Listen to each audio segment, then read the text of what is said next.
Hi everyone, my name is Manuel Urueña from Independent Physics, and in this video I will explain my published paper on regular negative mass black holes under unitary time and proper antichronous transformations, published last year in 2024 in Annales der Physik. In this paper I propose a black hole interior solution without gravitational singularities by violating energy conditions only at the interior, by postulating a consistent shift to negative energies and gravitationally repulsive negative masses taking place at the event horizon. This shift is the unitary time and proper antichronous transformation of the full Lorentz group. The negative mass interaction does not result in the runaway motion paradox, vacuum instability, or other problems associated with negative masses, and the transformation at the event horizon does not violate Einstein's equivalence principle. There is unambiguous evidence for the existence of black holes in X-ray binary systems with massive non-bright partners, star orbits around non-bright sources, X-ray emissions from accretion disk, and gravitational wave signals from mergers, among others. The interior description of black holes as gravitational singularities enclosed by event horizons has not been observed or proven to match general relativity's prediction of gravitational singularities. It relies on the assumption that curvature can be arbitrarily small at event horizons and beyond, so that general relativity as we know it should still be valid and give the correct predictions for the interior beyond the event horizon, because it does them in the classical domain. In principle, there is nothing locally distinguishable taking place at the event horizon. Gravitational singularities are problematic in general relativity because they imply geodesic incompleteness, and are assumed to be solved by considering quantum gravity effects. Quantum gravity effects would be non-negligible when quantum fluctuations become too large at very high mass densities and spacetime curvature reaches values out of the domain to which general relativity can be effectively applied. This has led the physics community to assume that the current description of black hole interiors in general relativity is accurate up to a very high curvature regions near the singularity. In the following video, an alternative description of the interior of black holes will be briefly explained, which attempts to solve this singularity conundrum by defining the assumptions of the interior solution without the need for a theory of quantum gravity. There are many proposed ways to regularize black hole interiors, such as postulating electromagnetic or vacuum fields and limiting curvatures, but there is no theoretical motivations or physical reasons why this should take place in the observed black holes. One could think that the interior solutions are not interesting because a different interior model cannot be tested, but they are part of the universe in which experimental physics could be performed, although results could not be communicated to the exterior, and physics attempts to fundamentally understand natural phenomena. In particular, modifications to general relativity might solve the gravitational singularities without invoking the still elusive quantum gravity theory. Nevertheless, a possible way to prove the presented model will be explained at the end. Roger Penrose and Stephen Hawking proved in the 70s that if energy conditions are satisfied in closed trap surfaces, such as the event horizons, according to general relativity, gravitational singularities are unavoidable, and spacetime is causally geodesically incomplete. Energy conditions simply state that no negative energies or negative masses should be present, which is reasonable since no one has ever observed these negative energies or masses. Their conclusion can be viewed in another way, which is that within the general relativity framework, if gravitational singularities do not form inside black holes, energy conditions must be violated. Newton's law of gravity for two negative masses results in the same forces as the positive masses case, but considering Newton's second law of motion and the equivalence principle between gravitational and inertial mass results in opposite accelerations and thus antigravity. Problem arises when considering the interaction between two masses of different sign, in which the negative mass chases the positive mass, accelerating both presumably up to the speed of light, in the so-called runaway motion paradox, a term coined by Hermann Bondi. This paradoxical interaction can be used to build infinite energy sources, perpetual motion machines, and causality violating processes. In general relativity, choosing the active gravitational mass in the standard Schwarzschild solution negative results in the approximation of the Newtonian case of repulsion for test particles. Bonner showed that the problems with negative masses occur only if both positive and negative masses are present. The coexistence between positive and negative masses is also problematic because they would make the vacuum unstable. Negative energies are forced to exist, and pairs of negative and positive energies would emerge from a net zero energy space in infinite numbers. Another interpretation for the negative mass interactions follows from quantum field theory, as analogous to the interaction of the electrostatic force, assuming gravity is mediated by a spin to field, which implies that like masses attract and unlike masses repel. This interaction is the same as considering inertial mass always positive and allowing passive and active gravitational masses to become negative within the Newtonian framework, and thus giving up the equivalence principle of inertial and gravitational masses being equal. Also, there is no experimental evidence for gravity to be an interaction mediated by a graviton or a quantum field. But if negative masses are only problematic if the interaction between positive and negative masses is allowed, then there is a natural solution satisfying the equivalence principle.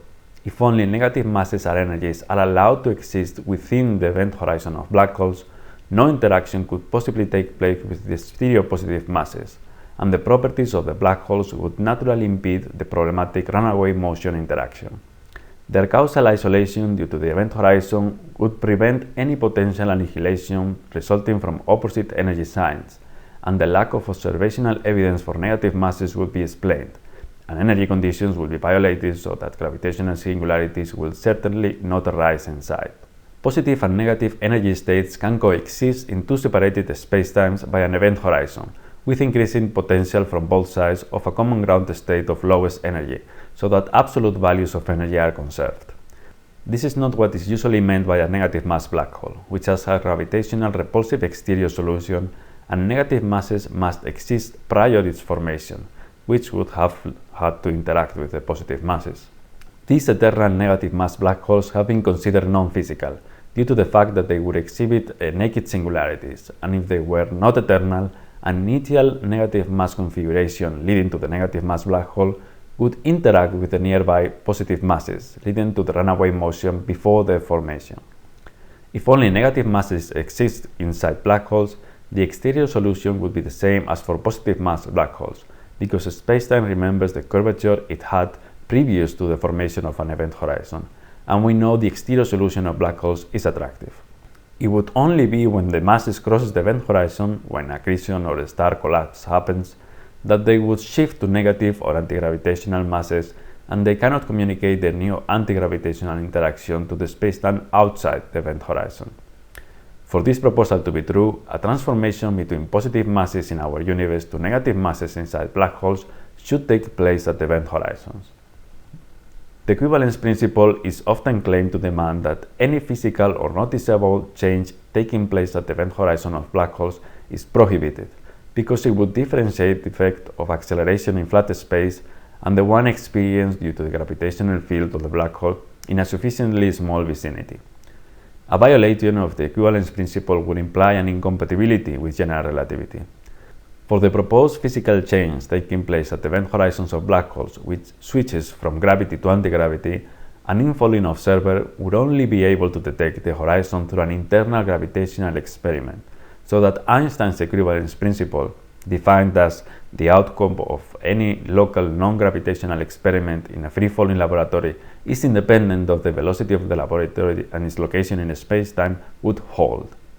What the proposed transformation would violate is the strong equivalence principle, defined as all test fundamental physics, including gravitational physics, is not affected locally by the presence of a gravitational field. The strong equivalence principle can be thought as an extension of Einstein's equivalence principle to gravitational phenomena, and it is satisfied exclusively by general relativity theory. But Einstein's equivalence principle, by which fundamental non-gravitational test physics is not affected locally and at any point of spacetime by the presence of a gravitational field, is enough to formulate the metric theory of gravity, in which fundamental non-gravitational physics in curved spacetime is locally Minkowskian. The strong equivalence principle, by which the laws of gravitation are independent of velocity and location, would be violated in the modified theory of general relativity proposed to include a switch to negative repulsive masses. But what could be the origin and explanation of this transformation? An interesting feature of the negative inertial masses is that acceleration is opposite to a force applied to them.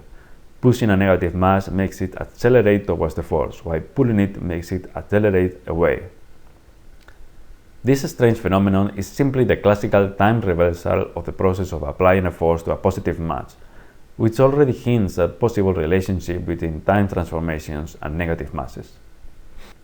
The Feynman-Stuckelberg interpretation is an interpretation of the negative energy particle solutions of the Dirac equation in relativistic quantum mechanics. The negative energy particle solution has energy and time multiplied in its phase of the wave function, and by treating it as a particle going backwards in time, it is interpreted as a positive energy particle traveling forwards in time, resulting in a charge transformation leading to the well-known antiparticle solution or antimatter. It is worth noting that this negative mass solution is not antimatter, since antiparticles have positive energy and mass, consistent with the positive energy outcome observed during the annihilation of matter and antimatter at the positive time region of the universe. This is explained by Stephen Weinberg in his book The Quantum Theory of Fields, stating that if T is considered linear and unitary, for any state of energy E, there would be another state of energy minus E. To avoid this, we are forced here to conclude that T is antilinear and anti-unitary. However, there is no reason to reject the negative energy solution, which would have a real physical correspondence. The Dirac equation applies only to fermions. For consistency of this proposal, all particles must shift their energy by a time transformation. For the case of bosons, obtaining negative energies requires considering either a negative frequency or time, or a negative momentum, while preserving the sign of the constants in the energy equation of the photon. Negative frequencies can be explained by time transformations, and negative momenta by parity transformations. This supports the idea that a unitary time reversal must be accompanied by a parity transformation. The time transformation resulting in negative masses explained within the context of relativistic quantum mechanics agrees with the proper antichronous or non-orthochronous transformation of the full Lorentz group within the special relativity.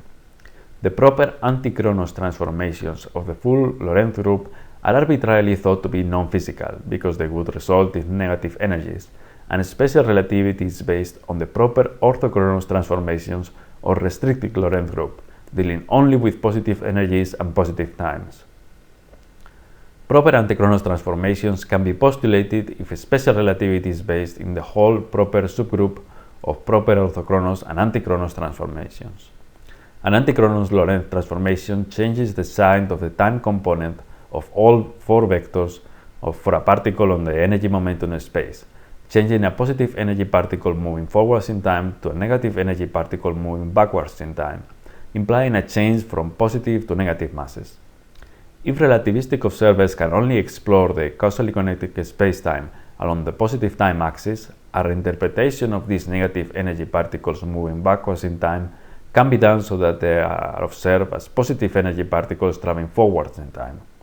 But if the causally connected spacetime, where these negative energy particles exist, only contains negative energy particles and observers moving backwards in time, and no observation from positive time observers can be performed, this reinterpretation cannot take place. Another reason that suggests that every unitary time transformation must be accompanied by a parity transformation is that a negative Lorentz factor can be achieved by a negative proper time and also by a negative scaling along spacetime directions by a negative length, equivalent to the mirroring of the parity transformations. Consequently, proper antichronous transformations must be implemented into general relativity, which is derived from special relativity and thus based on the restricted Lorentz group only, and considered physical, in order to study the proposed time transformations at event horizons and black hole interior solution in a metric theory of gravity. General relativity is symmetric under the classical definition of time reversal. In order to propose a time transformation taking place at event horizons, a global time coordinate must be fixed. This implies choosing a preferred frame of reference in which clocks show the real time. This can be done within the experimentally indistinguishable and mathematically identical to special relativity Lorentz ether interpretation of special relativity, where time dilation is considered physical due to motion through the ether. Covariance is broken because the gravitational attraction changes to repulsion under a local change of time, and in which there exists a preferred reference frame, that in which the ether is at rest. A one-way speed of light experiment could in principle discern between these both interpretations, although it is considered to be physically impossible to conduct. It is proposed that black holes serve the same purpose of this experiment, as they are allowed to set a preferred frame of reference in the proposed model. In the standard Schwarzschild solution, space flows with inward velocity and acceleration is also inward. It is invariant under the classical time reversion interpretation, and it is an equally valid solution when time reversed. The black hole transforms into a white hole in which mass is still positive, so that acceleration is still inwards, but space flows with outward velocity, and there is a horizon for which no particle can cross from outside to inside, a so-called anti-horizon. In contrast, for the exterior negative mass standard Schwarzschild solution, the space flow velocity is imaginary and acceleration is outwards, which results in the repulsive gravity and no horizon because there is no place where space flows at the velocity equal to the speed of light. Thus, neither case represents the interior solution proposed, since the negative mass black hole solution contains no horizon and the white hole solution has no repulsive gravitational interactions. Without an extension of general relativity to include antichronous transformations, a metric solution for the proposed black hole in which a time transformation takes place at the event horizon without violating Einstein's equivalence principle, which switches to negative repulsive masses inside that violate energy conditions so that no gravitational singularities arise inside, cannot be obtained.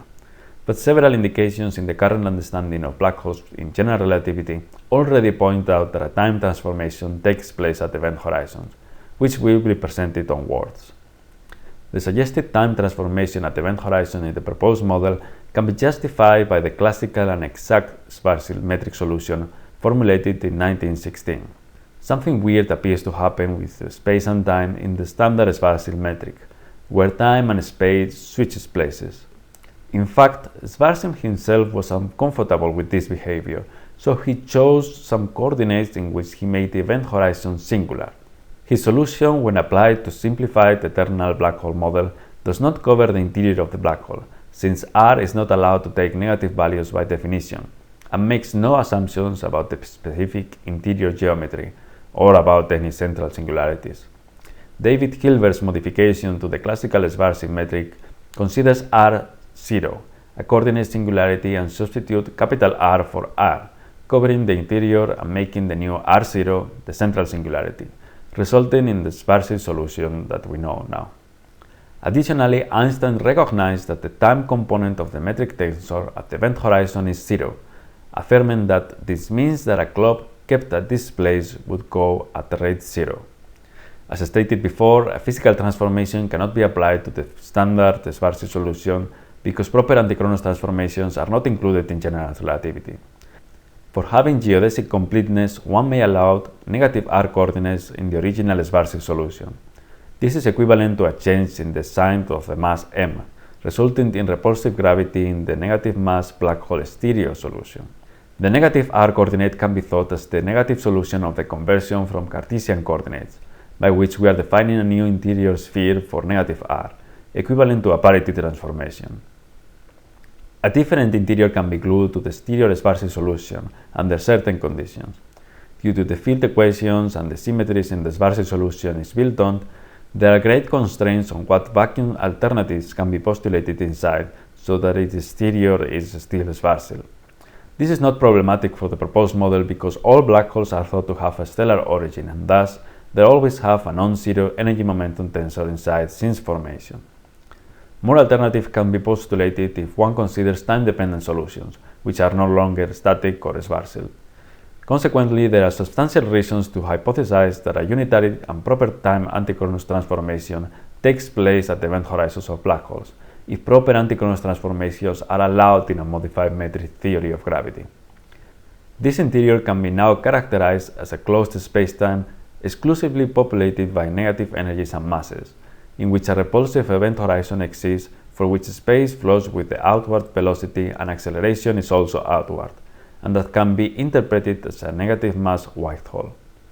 Light rays from the exterior crossing the event horizon could be observed from the interior.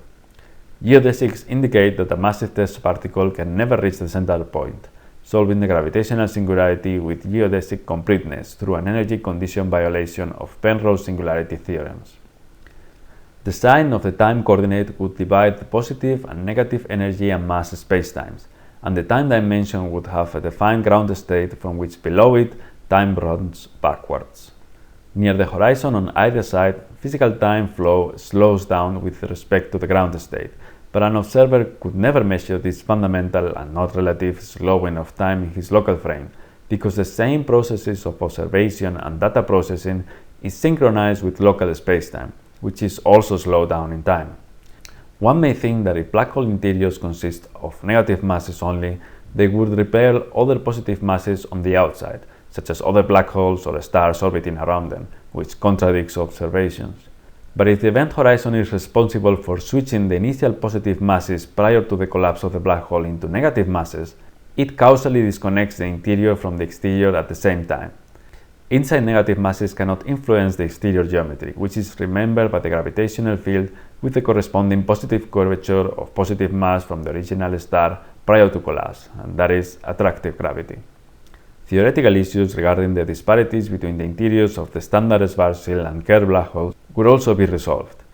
The rotating solution would lack singularities and inner Cauchy horizons, and it would differ from the static solution only in the sense that its interior content would be rotating. An interior solution which leaves the exterior solution unaltered might be considered meaningless to propose, as it seems unfalsifiable. This is not the case, since any observer can travel inside the black hole and perform an internal gravitational experiment to prove it. Nevertheless, a consequence of this interior model will be discussed in the following section, by which it could be indirectly tested. It could be hypothesized for a rotating black hole that in the same way a time transformation takes place at the event horizon, a parity transformation should also take place at the ergo surface of the ergosphere due to spacetime flowing faster than the speed of light, so that both transformations must always have to take place inside black holes, since the event horizon always lies inside the ergosphere. Nothing suggests that this parity transformation could switch to negative masses, only the time transformation could, and therefore for Einstein's equivalence principle to hold, the parity transformation should not have any measurable physical effect on a test body, gravitational or non-gravitational. If a measurable physical effect could be attributed to the parity transformation, for instance a charge transformation, a switch in the sense of rotation, or a switch to mirror matter, Einstein's equivalence principle and the strong equivalence principle also would be violated at the expense of being able to test the hypothesis and communicating infinitely far away the result of an experiment identifying the ergo surface. The unknown mechanisms of black holes' astrophysical jets might be explained by one of these proposals inside ergospheres. The observed mass of supermassive black holes at redshifts of around zeta 10 range from millions to tens of thousands of millions of solar masses, and cannot currently be explained by the known black hole growth processes. Gravitational collapse models are not enough to explain the observed mass at the early universe. This is not trivial, since there are strong constraints on how these black holes can grow by gravitational collapse, due to limits imposed by the Eddington mass limit, and black hole merging is limited by the final parsec problem. Different proposed explanations, such as primordial black holes or direct dust collapse models, cannot explain their mass. The regular negative mass black hole interior proposed suggests that the interior solution should undergo an antigravitational bounce instead of a collapse due to repulsive gravity only. Because the exterior is causally disconnected from the interior in one way, and assuming no accretion or black hole merging, it can be then thought as a homogeneous, isotropic and expanding cosmological spacetime with negative mass density. It could be argued that this inflation could increase the volume inside the black hole without increasing its exterior surface area, leaving the black hole solution unaltered and leading to a case of Wheeler's bags of cold solutions, eternal static black hole exteriors attached to an expanding Freeman-Lemaitre-Robertson-Walker interior. This solution to Einstein's equations contradicts the strong or volume interpretation of Bekenstein's entropy equation, by which entropy contained inside the volume is proportional to its surface area and accounts for the number of total internal states of matter or microstates. That is, the information content of all the objects inside the black hole is entirely encoded on its surface. For the strong interpretation of Bekenstein's entropy to hold in the proposed model, that is, for preventing values of interior entropy larger than those allowed by the area law, the exterior surface area must also increase with the black hole inflation process, in which volume and entropy, since the number of possible scalar excitations grows with volume, increases, and the exterior event horizon radius would grow with time, which could be observed from outside as an increase of apparent mass. The rate of negative time inside the black hole, which is slower near the inner anti-horizon and faster away from it, would proportionally drive the increase in entropy, assuming that entropy does not decrease with negative time. Therefore, another mechanism of black hole growth, independent from accretion and merging, is proposed to be simulated through an approximation of the time-dependent solution described in the previous sections, and compared to observe an unexplained supermassive black hole sizes and apparent mass measurements. For small black holes, this interior period would be slowed down by interior gravitational time dilation for external faraway observers, since masses inside are close to the inner anti-horizon, explaining why newly formed black holes do not explode in size, and we observe stellar mass black holes with masses close to the Tolman-Oppenheimer-Volkov mass limit. But for massive stars which collapse into black holes, such as population 3 stars from high redshift epochs, inflation would have occurred much faster, explaining the existence of supermassive black holes at high redshift, which hints that supermassive black holes grew quickly in the early age of the universe, an observation for which there is no accepted explanation. The first generation of stars, which are thought to have between 100 and 1000 solar masses when collapsed into black holes, would have grown faster than the smaller ones, evolving into supermassive black holes today.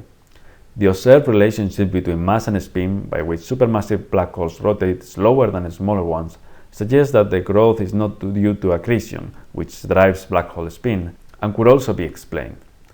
The proposed model could also solve the unexplained intermediate mass gap between stellar black holes and supermassive black holes, being the intermediate mass black holes more sensitive to the described growth mechanism.